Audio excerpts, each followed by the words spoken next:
Assalamu alaikum everyone. I'm Dhanum, an undergraduate student in the Department of Economics at Shahjalal University of Science and Technology. My registration number is 2019231054. Today I will discuss an important topic in economic research, which is methods in classical political economy. So, let's get started.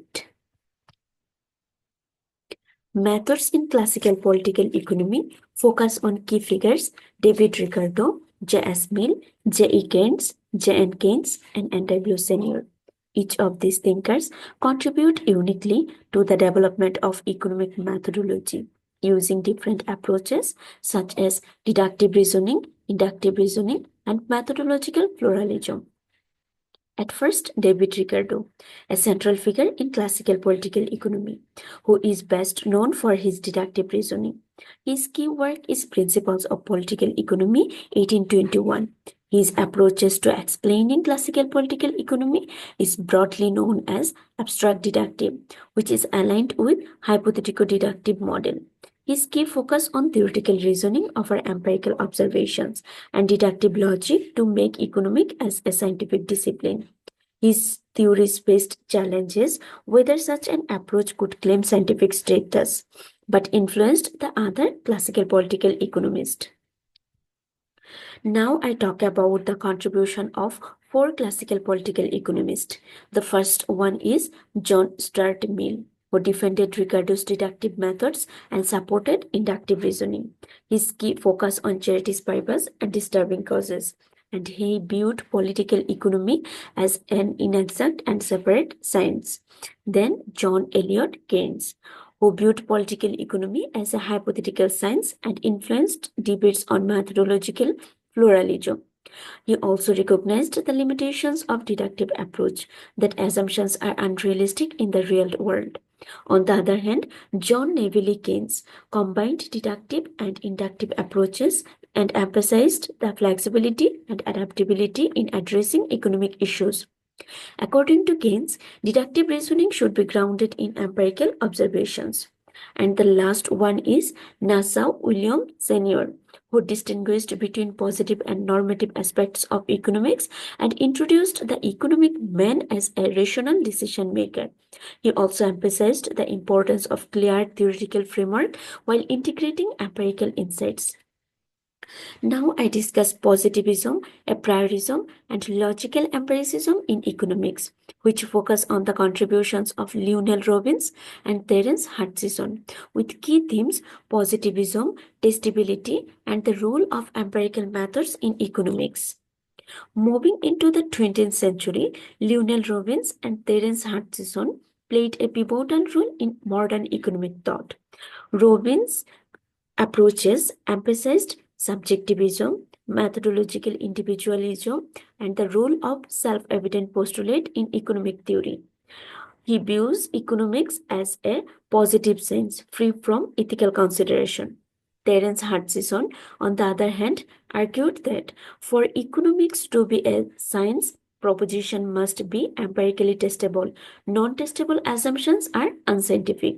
And he criticized the use of non-testable assumptions and over-reliance on ceteris paribus clauses.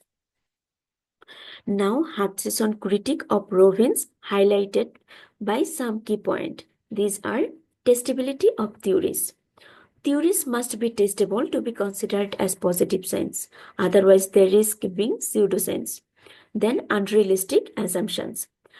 Hutchison challenged the assumptions of perfect expectations as unrealistic and undetermining. Then the need for empirical methods. He advocated for a stronger emphasis on empirical methods over self-evident postulates. And the last one is rejection of introspection. He rejected introspections or psychological methods as the basis for economic postulates, favoring observable and testable foundations. Now I discuss Milton Friedman and instrumentalism. Milton Friedman defended new classical principles of maximization behavior and perfect competition model. He introduced instrumentalism as a foundational framework for new classical economics. The goal of science in Friedman's view. According to Friedman, the goal of science is to develop theories or hypotheses that are logically consistent, empirically testable, and able to produce valid predictions. Now, significance of theory and realism of assumptions.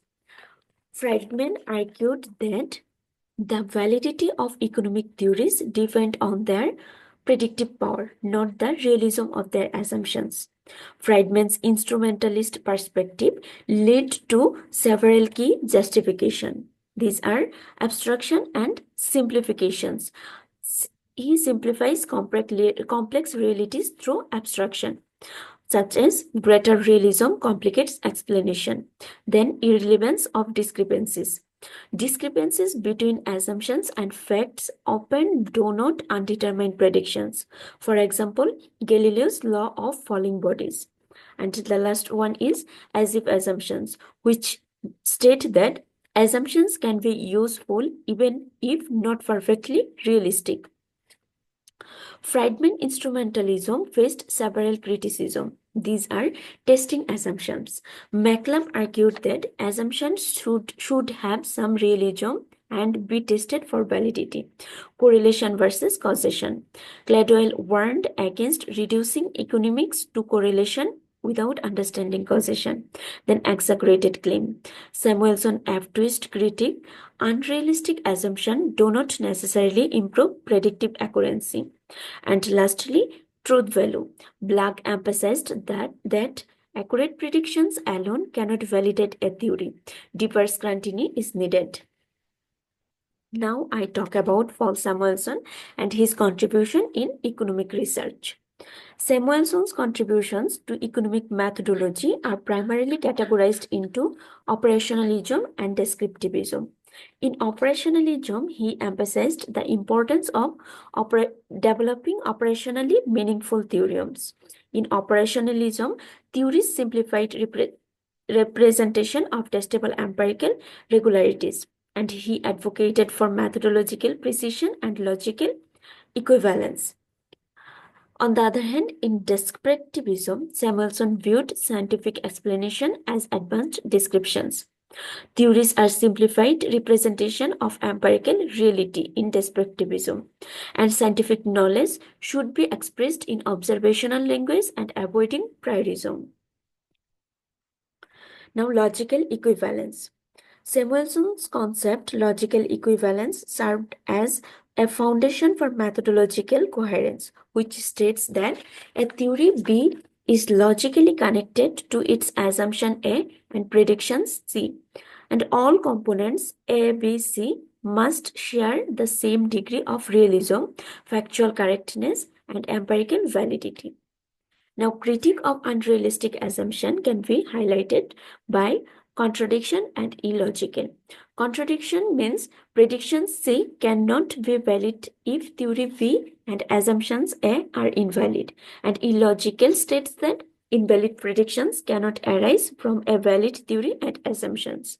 On the other hand, criticisms of Samuelson's approach are McCallum highlighted unrealistic assumptions in Samuelson's factor price equalization work, and Stanley Ong challenged the methodological foundations of relevant preference theory. Now, historical perspective on the theory assumptions debate. The debate over role of assumptions has evolved over times. In 19th and early 20th century, proponents of economic theory acknowledged the use of false assumptions, but argued that they generally aligned with real-world conditions. By 1920 to 1930s, economic theory became more a priori, emphasizing logical reasoning over empirical considerations, influenced by Robbins, an Austrian economist. And in the mid 20th century, Milton Friedman defended false assumptions, arguing that their realism was irrelevant as long as they produced reliable predictions. At last, I discuss Amartya Sen on the heterogeneity of explanation in economics. Amartya Sen highlighted the need for diverse method in economics to address its heterogeneous concern. He argued that single methods fail to address economics' diverse concern. His key ideas are heterogeneity of subsistence, which state that economics needs diverse method for forecasting, description, and normative assessment, testing and verification. Causal theories require empirical testing, but normative evaluation cannot be tested. Value judgment. Welfare economics relies on values like justice. Value-free approaches are inadequate. And then formalization. Mathematics is useful but limited. Overemphasis risk excluding multidisciplinary insights. That's all today. Thank you everyone for listening me.